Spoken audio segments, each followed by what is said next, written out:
Okay, Dad, Right. Mom, we're starting. And I just first wanted to ask you when you were born and where you were born. Why don't you go first, Dad? 6/6/26. Philadelphia, Spell it out. June 26, 1926. Philadelphia General Hospital. Okay, how about you, Mom? I was born July 28, 1924 in Orange, New Jersey. And when did you move to Philadelphia? I don't know, I think I was about 6 months old or something. I was Oh, really? infant.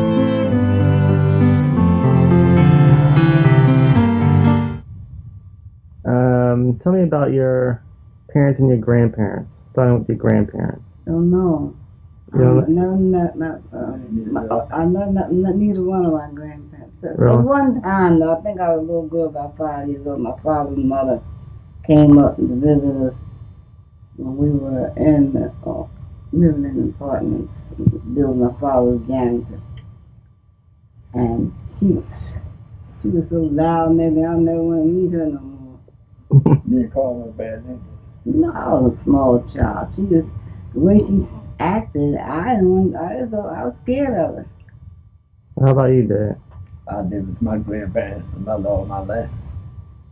Like, you talked about your grandmother a lot, but you never talked about your grandfather too much. Was he living with your grandmother at the time? He's a step grandfather. My grandfather's What was his name? Paul Ware, And what was your grandmother's name? Benny,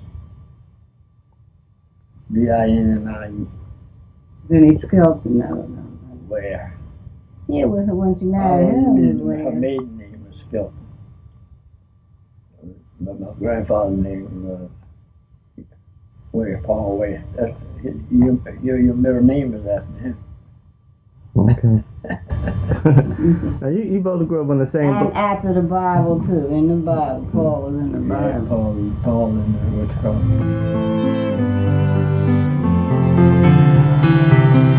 Now, you both grew up on the same block, right? The same street. Well, we say from about 7 years up. Yeah, basically. What was the name of the street you grew up on? Upland. 47th and Upland Street. Philadelphia. Now, how long did you live on that street? I lived here till I was 20 years or drafted. more. At least 20 years. 20 years. Both of us. About 20 years. Close to 20. Close to 20. So what was it like growing up on that street? And what was it? Fun. That was the best street in the world. It was a dead-end street, Yeah, the dead end street. so there was no traffic. And we played ball all in the street and everything.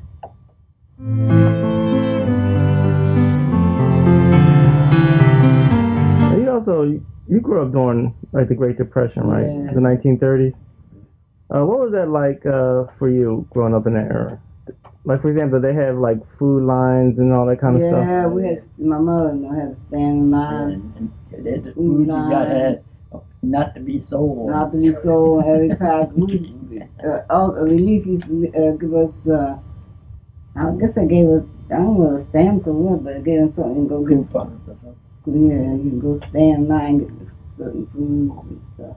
We had dry milk and all that, and you mix your milk.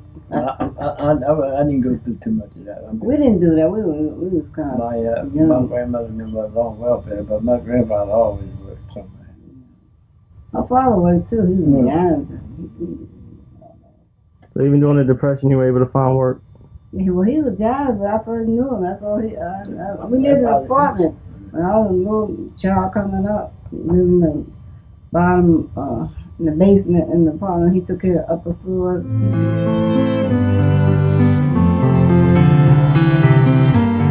Now, you said you grew up in Bartram Village. Oh yeah, we were grown. Were you there before Upland or after Upland?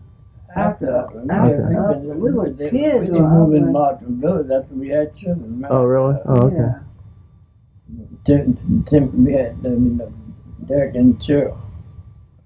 Now, I've always been interested in how, like, the neighborhoods changed over time. How were the neighborhoods divided up? Like, racially? Like, were African Americans were mixed in?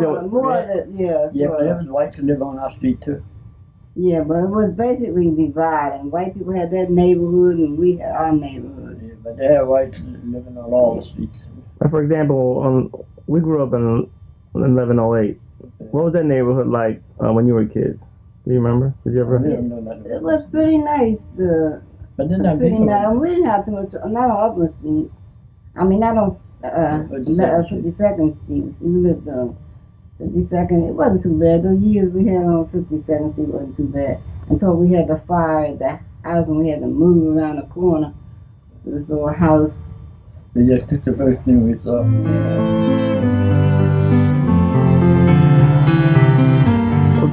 Tell me about your parents a little bit. We'll start with you, Mom. What were your parents like? What were their names first? Your mother's name? My mother's name is Josephine, just like mine. Oh, really? I was named after my mom. And your father's name? Fillmore Robinson. What was your mother's maiden name? Harris. And what was it like growing up as a kid with your parents? What do you remember about them? She had good parents. That is good thing. What did your father do? He jobs and he did some of everything. He worked around the neighborhood, helping fixing people's places and stuff like that. Handy all around, man. Work in the house. He did anything to make a couple of hours. Utility type person. Yeah. And Mom, she was mostly a home type. Women didn't work in those days much.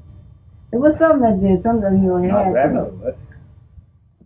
Yeah. I mean, I said, as a whole, women didn't work.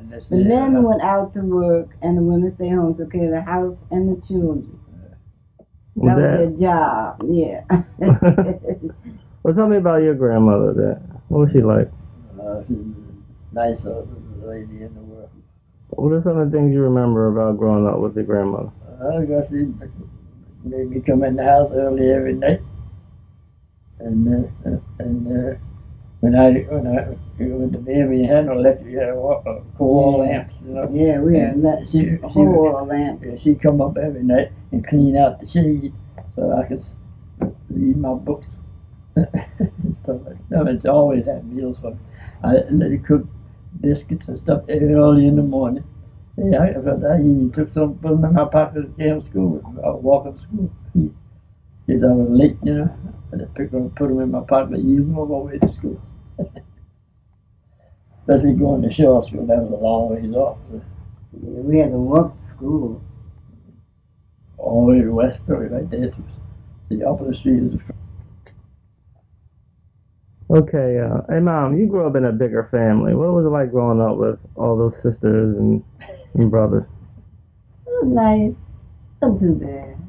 We got along. I had to take care of I was next to the eldest, so I had to help take care of the younger ones coming up, you know, like I had to help give my bath, help comb their hair and stuff, keeping my mother, you know, at that time sometimes. What are the name of your sisters again? Name all your sisters.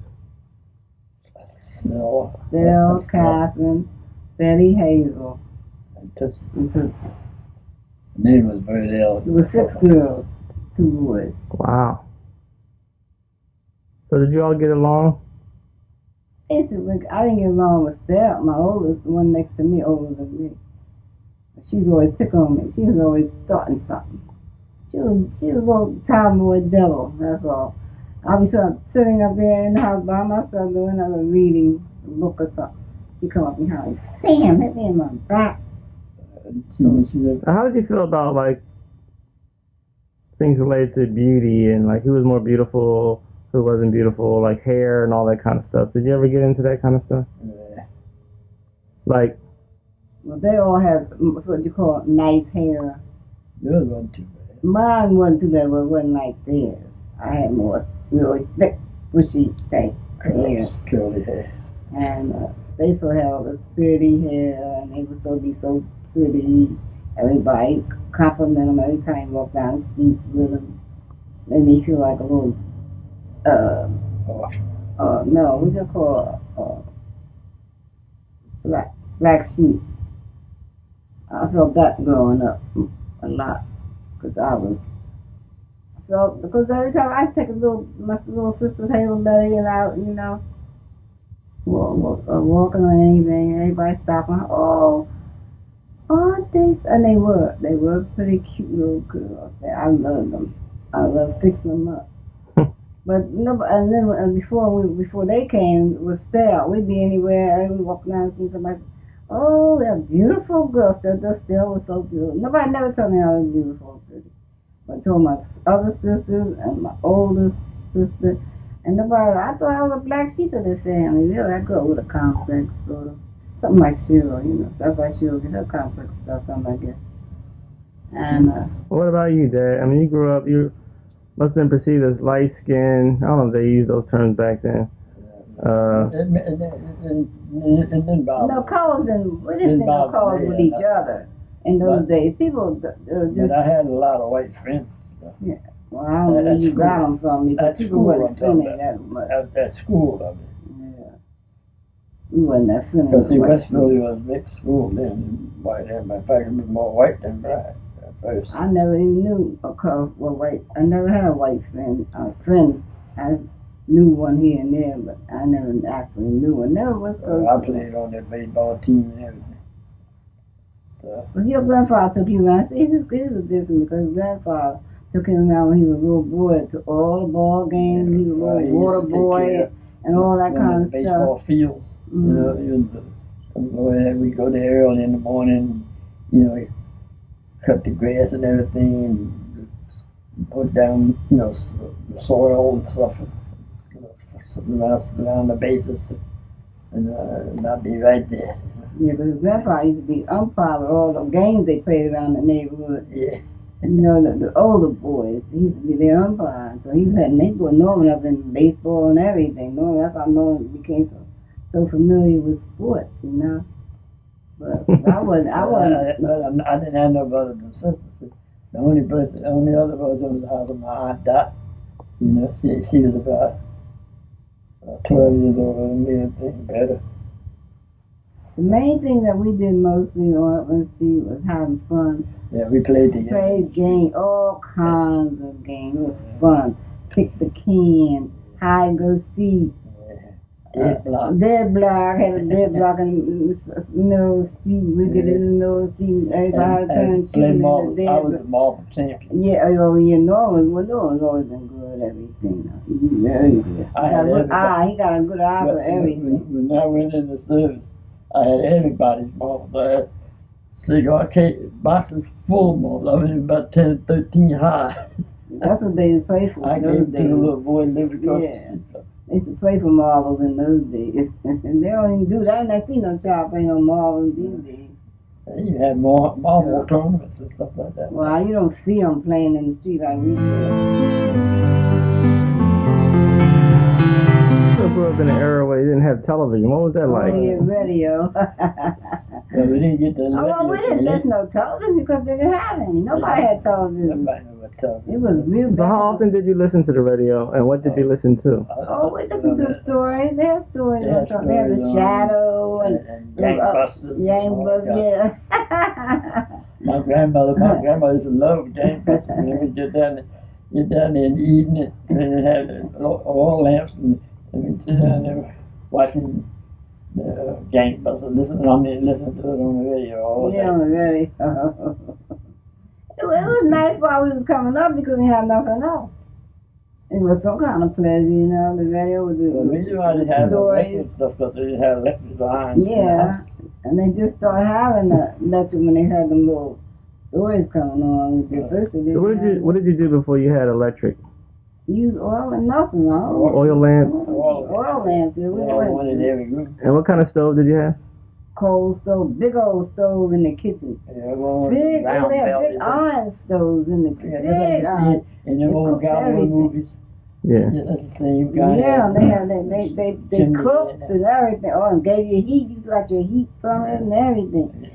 Make all kind of bread and cakes and then when I took a bath, my grandmother had to bring up a bucket full of hot water and pour it in the tub. Yeah, that's another thing. Yeah. What about going to the bathroom? They had bathrooms. They had bathrooms. Well, I lived in houses where the bathrooms in the backyard, our house. You go to the bathroom, yeah. But we had ours in the house when we were Well, we on Upland Street. I didn't live there when he lived out there in the country part when he was a baby. I lived out over by the airport. Yeah, that Okay. was all country. All They had country swamps out and everything out there. Now. Yeah, you used to talk about how the sewage used to run down the side of the street. Yeah, he was out there all. I wasn't never in that. This along Elmwood Avenue, No, in Elmwood. You know, out there by the by the airport. But it's out that way. Yeah, it's out there. It was out that way. out by the airport. Yeah. Christmas time. And to send me some shoes. She never sent no sneaks.